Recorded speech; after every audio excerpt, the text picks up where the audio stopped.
Yo, what's going on everyone? Guiding Light here. In this video, I'm going to show you guys how to take down the Captain Wise Voice boss fight. Now, I'm going to give you a step-by-step tutorial to make this boss pretty simple. I'll show you my build and the weapons I used in case you guys are struggling. So before getting into the fight, I do suggest going to the shrine. You should have access to a new weapon after getting to this area of the game. This is the strongest weapon up until this point, but it will take a few resources. It's going to take about 25,000. Now, I had some spare gold and things left over, so I just sold some things in the shop, but you will want to get this weapon to make the fight a bit easier. Now, up until this point in the game, I was using the second weapon I unlocked with really no problem, but this weapon does almost twice as much damage, and you can see it does a bit more crit chance as well. Now, using the first weapon in this boss fight, it did almost no damage, and it was struggling quite a bit to get it down.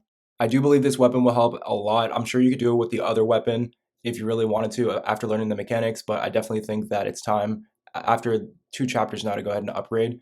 So I suggest putting this on. You will have to have the previous weapon unlocked as well. It doesn't take too many resources though, only maybe like 2,000 compared to this one taking 20,000. So you have to craft 2 staffs in order to use this one, but I do suggest unlocking that. Now here's a quick look at my build. I don't think this build is extremely necessary, but I just figured I'd show you guys what it is. Now, I have shown this build 2 or 3 times in previous videos, so if you guys already have this build on from my previous boss guides, you probably don't need to change anything around. You may be a little bit higher level at this point though, and you can go ahead and spend some extra points wherever you like. I suggest putting it in stamina if you are using the same build as me, because you will need a bit more stamina in this boss fight to start dodging the attacks and just to keep up with all of the combos you will need to do. Now, this boss I would say is moderately difficult, but if you take the time to learn his attacks and develop a strategy, it doesn't take anywhere near as long as some of the other fights. Now, the first thing you'll want to do when going into this fight, I think, is pop the transformation. And one of the key things in this fight is to keep in mind that there's 2 different points you can lock onto, one on his foot and then one on his head. You want to shift the camera down to the foot because you will not be able to attack on his head almost ever. I'll show you when you will be able to though, towards the middle of the fight. So anytime that the boss is not staggered, you will want to keep him down. So as soon as you get out of your transformation, you're going to be able to stun him. So I suggest doing that as soon as you get out. This will allow you to get about 25% of the boss's health down. And at this point, you can call in for the additional monkeys. Now these won't do too much. Most of mine actually got taken out by his attacks. But I do suggest using this combo. You want to go transformation, you want to then stun him, and then as soon as you're done stunning him, you want to pop the monkeys. The reason why is because he's going to eventually fall over. At this point, this is when you will want to attack the boss's head. This is actually like a crit point for him. Now, if you follow this combo and you pop the monkeys at the right time, you should have additional monkey support to attack this crit spot.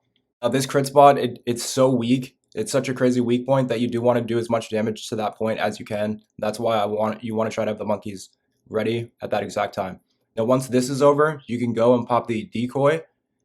Go ahead and pop the decoy and let the boss attack the decoy. Once that attack's over, you want to just start laying in as many combos as you can. At this point, you're going to start to do the light attack combo. What the light attack combo is it's 6 attacks. As soon as the 6th attack hits, you'll jump up in the air and slam down to stun the boss. Now at about the 60% health, the boss will go into a second phase. The orb on top of him or his crit spot will detach from his body, and it will start to do this damage phase. Now at this point, you can't do any damage. It's all dodging. I suggest just running or slowly walking around the map. Only dodge when necessary because you don't want to drain too much of your stamina. Now, at different points during the fight, you will see the boss take your health bar and actually drain its maximum capacity about halfway. Now, because of this, you do not want to use any health potions too early on in the fight. Now, you will get your health back, and at that point, it's okay to go and use health potions, but you do not want to use health potions when your health bar it has been shrunk because eventually you will run out. Now, it's okay to use like 1 or 2, but if you're really struggling to beat this boss, you'll notice you will want to follow this method of not using health potions because eventually you will run out if you do. Now, if you follow the combo I set up at the beginning to get to this stage of the boss fight, you will not have really taken much damage. Now, there is points in time where I actually got to this point in the fight without taking any damage. There were a few times where I got my health really low. Now, you will want to just wait until your health bar goes back up to the maximum capacity before healing. During this run, I didn't end up needing to heal this early on. I ended up just saving it. But if you need to heal, be sure to wait it out. Now, if you time everything properly during this phase of the fight, your health bar should go back up to full and you should be able to pop a health potion.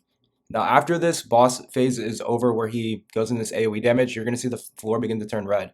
The only way to dodge that attack is by jumping into the air just before the attack lands. So right when the floor turns red, I suggest counting to like 2 seconds and then jumping, and you should be able to get out of the attack. Now the attack does a decent amount of damage. It's okay if you get hit by it, but it's better just to try and dodge it if you can. He will do this attack about 2 times, so you're gonna have to do this again in the second phase of the fight as well. Now, right when this attack's over, he will come in with an ultra attack. You do want to dodge this. Make sure that when you dodge it, you want to immediately start attacking him again and following up with that light attack combo. Now, every time you dodge one of these ultra attacks or one of these giant lunge attacks, the boss will get staggered, so it'll allow you guys to get a lot of back-to-back combos in. Now, unfortunately, the camera angles in this boss fight were really, really tough, and that was actually the hardest part, I think, to beat the boss. But behind those blocked camera angles, you're going to see me actually hitting that light attack combo. Now, every time the boss gets staggered, I'm able to get 3 light attack combos in, maybe even 4 sometimes. So you want to get as many light attack combos in as you can. And once you see the boss beginning to start his attacks up again, just go ahead and start dodging. Now, once his attacks are over, you will have to rush him a bit. It's the only way to really start attacking him. If you have immobilize or a way to stun him before rushing him, you will want to do that. But eventually you will run out of mana. So just make sure you have your lock on point set to his feet instead of his face, because it's going to make it really tough to attack him if you don't. And be sure to look out for those lightning attacks.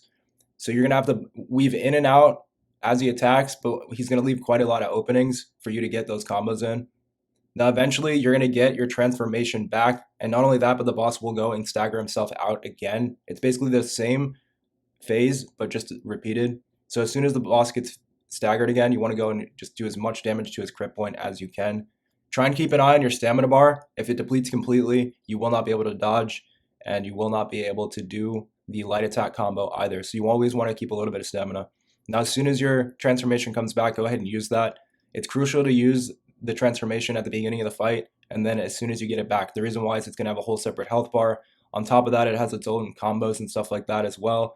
And as you can see, I took down quite a big chunk of his health and didn't have to worry about my health bar at all. It's okay if you get hit while in the transformation, because none of that health really matters. Now, once you get out of that transformation, it's right back to the same setup we had when the fight started. You just want to dodge his attacks and hit his feet. Now, I took almost no damage up until this point of the fight. I'd only used 1 health potion, but then all of a sudden I ended up getting knocked off like crazy and took way more damage than I should have. This goes to show that if you follow this method, you will actually have quite a large opening to do damage. You just have to make sure that the timing is right. So once you learn the boss's mechanics and how he operates, you can definitely set yourself up to do quite a large chunk of health every time. So you'll see now the boss goes into this phase again, a second time, where you just have to dodge his attacks and the floor will turn red. Now this is the point in time where I ended up taking a lot more damage than I wanted to. I got a bit distracted because I kept trying to check on how many abilities I had and if my mana was going to come back, and just sort of forgot to start dodging. So I suggest maybe don't really worry about your abilities and just worry about the attacks, and make sure you don't get damaged at all. Now the floor will turn red again. You're going to try to jump over that attack. And then when he comes out of that, be sure to get ready to dodge, because he's going to always come in with this ultra attack. But as soon as that ultra attack's over, the boss should be stunned because he always throws himself into a wall. Now this time I missed the dodge on the ultra attack, but as you can see, I did not give up. I just kept rushing in because I knew he was going to have a giant opening coming up really soon. So as soon as he gives you that opening, you do want to jump in. As you can see, the boss got staggered. The reason why is because he went into his mode where he takes your health bar from full back down to half. Anytime he goes into that phase, he leaves you a giant opening where you can go in and just continuously hit back-to-back light attack combos, as you can see me doing here. Now, unfortunately, the camera angle did get in the way a bit, but as you can see, I'm just sitting here doing as much damage as I can, dodging his attacks when they come, and just basically using the exact same method. I was just able to do it perfectly this time because I had absolutely no health left. Now, if you wait long enough, the boss will fall over again, and you can get him to stagger himself out again, just like he did here, and then you can just hit his crit spot. So you should be able to get this done in 3 phases using this method, and it's actually not as hard as you would think. So hopefully this helps, and I will catch you in the next one. Peace.